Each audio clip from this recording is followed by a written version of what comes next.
We've all met that one jerk in life. That one person for whom there is no justification for their existence. Now imagine that life decided to throw sacks of cash at that individual. Get ready to get angry. Today we're talking about the 10 most hated billionaires in the world. Number 10, Dan Gertler. This commodity businessman worth $2.5 billion once bragged to the world that he deserved a Nobel Prize. That would be true if there were a Nobel Prize for being an asshole. Too cool for normal charity, Gertler instead chose to donate $20 million to brutal Congo dictator Laurent Kabila, who used the funds to wage war in the region. In exchange, Gertler received an exclusive monopoly over diamond mining in the Congo.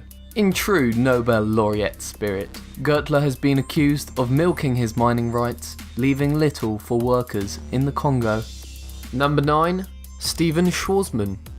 Worth roughly $10 billion, the CEO and chairman of the Blackstone private equity group is a truly wise sage. When President Obama closed a loophole allowing equity managers to pay less tax than the average American, Schwarzman drew upon his wealth of historical knowledge to proclaim that it's like war, it's like when Hitler invaded Poland in 1939. When Schwarzman isn't busy bestowing upon his vast treasure trove of deeply thought out historical analogies, he turns a humble living by taking over functioning companies, raiding them and burdening them with debt, and then firing employees to make up the cost. A total of 112 companies have been graced by his saintly presence since 2007. He also likes to throw lavish $5 million birthday parties in Manhattan and eat $400 stone crabs over the weekends. He is truly a man of the people. Number 8, George Soros. If people call you the man who broke the Bank of England, you probably pissed off a few people, to say the least. Ever wondered why the UK uses the pound instead of the euro? Well, Soros is one reason for it. Back in the 90s, Soros pulled off a massive short of the pound. During its transition to the euro, Soros left £1 billion richer.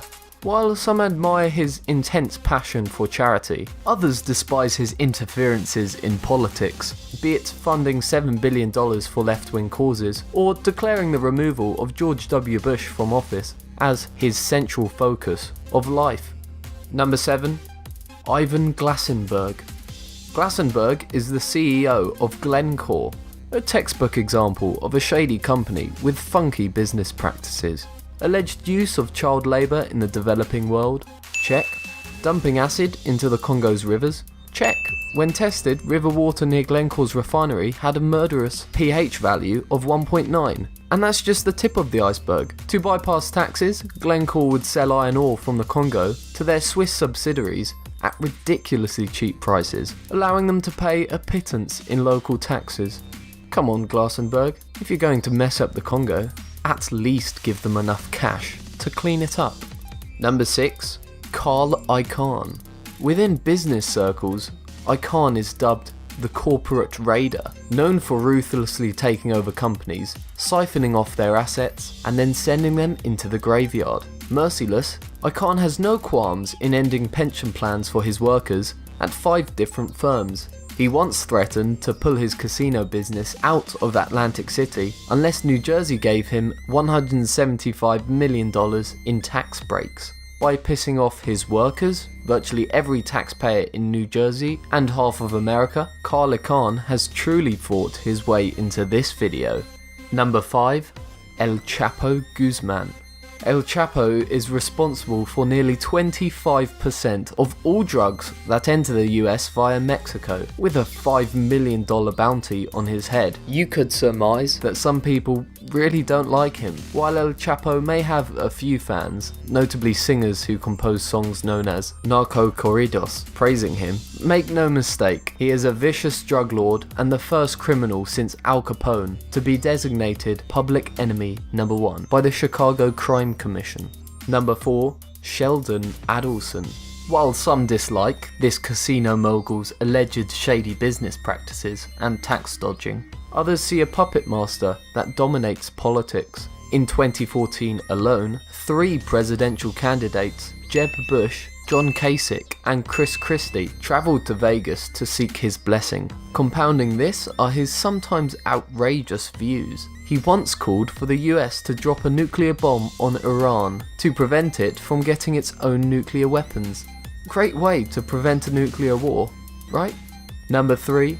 The Koch brothers, more specifically, Charles and David Koch. We're not even sure where to begin with these two brothers, so instead, here's a list of a few douchey things they've done. Stealing oil from Native American lands, spilling that oil in 300 different incidents, funneling $23 million into anti-minimum wage articles, crushing labour unions in 36 different states, bypassing a trade ban on Iran, dumping money on lobbying and super PACs, influencing 400 members of Congress to vote against climate change legislation, and polluting more than Shell and Chevron combined via Koch Industries. Do we need to go on? Number 2. Gina Rinehart. As the owner of an extremely rich mining company, Rinehart knows a thing or two about hard work. She recently quipped that her country Australia was becoming uncompetitive because companies in Africa could pay their workers a mere $2 a day. Leading by example, Rinehart has spent her life working for $2 a day to amass her current net worth of roughly $10 billion. We're kidding. She inherited most of it from her dad. That hasn't stopped her, however, from writing a poem calling for Australia to be split into two nations, or turning the media company, Fairfax, into her mouthpiece. And she wonders why Australians don't like her. Number 1. Rupert Murdoch. Murdoch is no stranger to controversy. His tabloids are known within media circles to be formulaic, relying on a blend of violence, crime, racial sentiments, and sex to incite readership. A while back, it was discovered that his News of the World tabloid was guilty of phone hacking and bribery in the pursuit of juicy stories. When diagnosed with cancer, the English playwright Dennis Porter decided to name his cancer Rupert, in honour of the media mogul. Through his incessant desire to turn modern media into a cesspool, Murdoch has cemented his status as the media's figurative cancer. Obviously, there are many more successful people who are hated for using their enormous power in society. So, which billionaire do you hate the most? Thanks for watching, and subscribe!